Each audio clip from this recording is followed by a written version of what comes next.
This video is titled Individualized Learning 1. In it, we will cover how the brain learns, your student's mindset, and strategies to promote learning. When we consider the amazing design of the human body, including the brain, we must confess like the psalmist, "I will give thanks to you, O Lord, for I am fearfully and wonderfully made. Wonderful are your works, and my soul knows it very well." God created men and women in His image and likeness. We were created as spirit, soul, and body. In this we have the capacity to learn, discover, and create.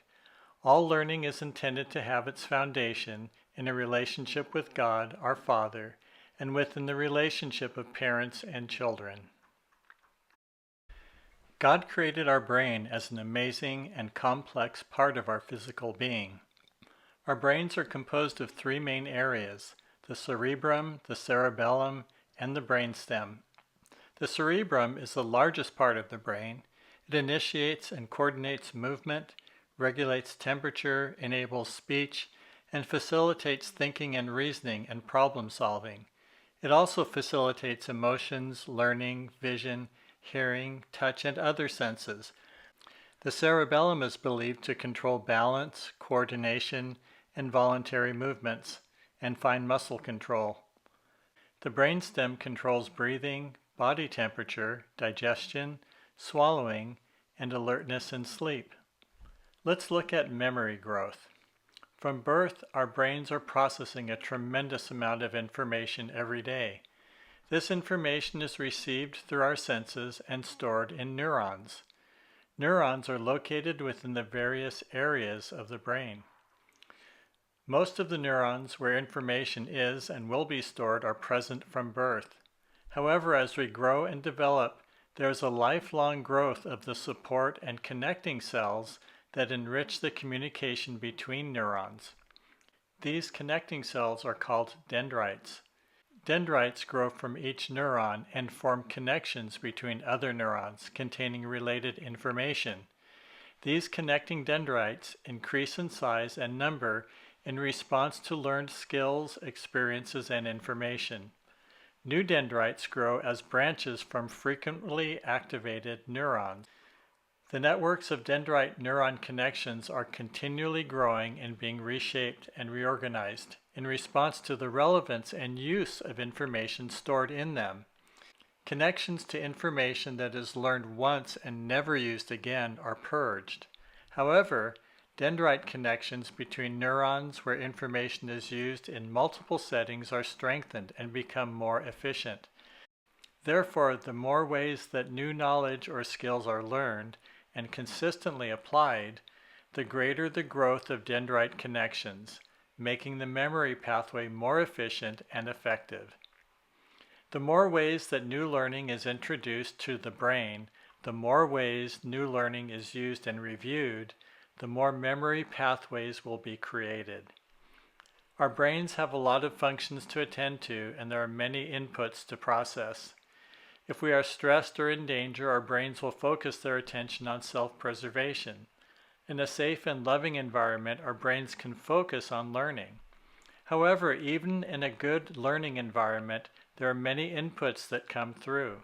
Some are discarded, while others are elevated into short-term memory for processing. All learning begins with sensory information: hearing, seeing, touching, feeling, smelling, etc. Of the millions of sensory inputs, only about 1% are admitted to the brain. This means that learning that is not meaningful will not be retained. Therefore, the experience of learning should be meaningful, something the student looks forward to with positive emotions and a desire to explore. Here's a description of how new learning is processed. For new information to be received and remain in short-term memory and to not be immediately discarded, it must be connected to something meaningful. For example, meaningful relationships, positive emotions, areas of interest, and prior learning. Then once encoded as short-term memory, it requires mental manipulation of the new information, for it must be thought of or applied to form richer, deeper connections and ensure its place in long-term memory storage. Without this mental manipulation, the short-term memory fades in less than a minute. In learning a new skill, it is said that practice makes perfect. In creating long-term memory, it can be said that practice makes permanent. Practice that involves gaining understanding with the ability to transfer the new knowledge or skills into a variety of settings. It is helpful to learn new information through multiple pathways: hearing, reading, seeing, touching, and so on. Engaging learning through multiple pathways in more than one region of the brain promotes the greater possibility for memory retention and recall. This engagement promotes the ability to connect these memories more readily to new learning. The more relational connections are formed across multiple regions of the brain, the greater the chances of new knowledge being retained, becoming useful, and developing into enduring understandings. Because the brain is relational, it looks for context. It looks for common threads.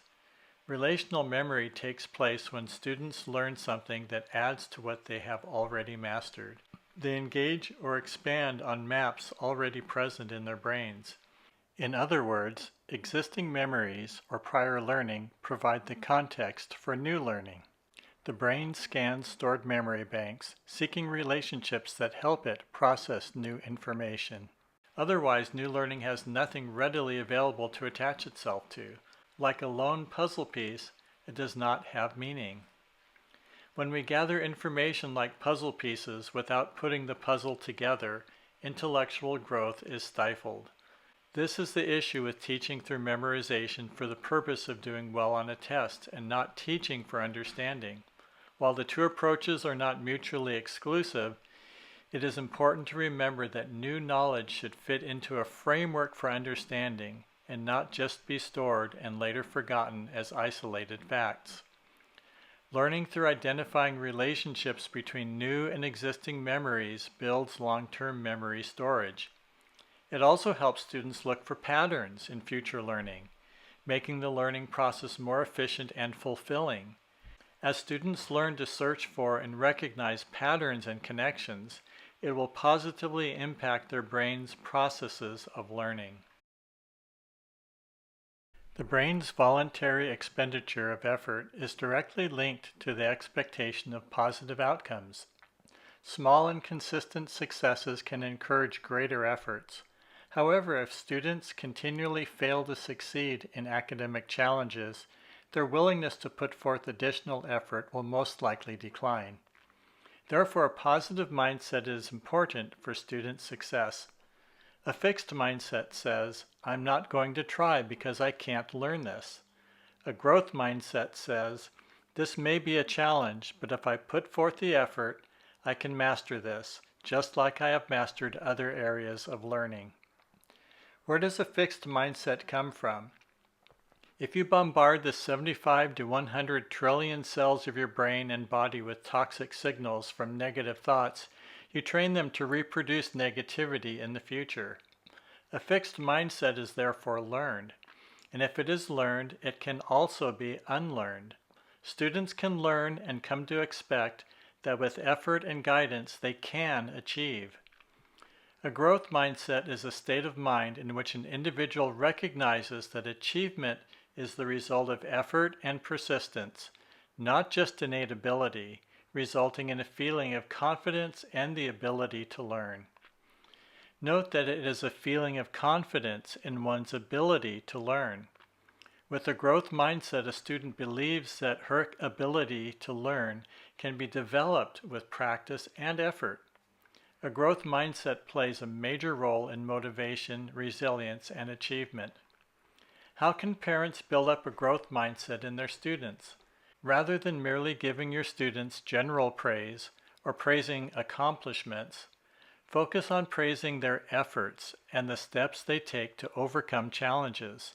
This reinforces a growth mindset that their ability to succeed can be improved. It tells the students that you value their efforts as well as their accomplishments. Parents and teachers can nurture positive mindsets in their children. Consider this statement from Judy Willis. Teachers can be the infrastructure of a strong community where students feel safe, supported, and trusted enough to channel their enthusiasm into explorations. This freedom to explore allows students to return to the mindset they had when they started kindergarten and felt free to believe that every career was within their reach. There are proven relational strategies that create an environment for healthy brain growth and assist the brain in processing new information and developing meaningful understandings. These strategies are grouped into three areas: the intellectual environment, the physical learning environment, and the emotional environment. Here are strategies to promote learning in the intellectual environment: finding interesting, engaging ways to grab attention and pique curiosity, introducing new concepts in multiple ways, connecting new learning with existing knowledge, providing context for new learning, using performance-based assessments to facilitate and demonstrate understanding, providing authentic problems to investigate, ponder, and solve, providing opportunities to transfer knowledge, skills, and abilities to new settings, and integrating the time to think deeply and analyze what they are learning, and the opportunities to think creatively.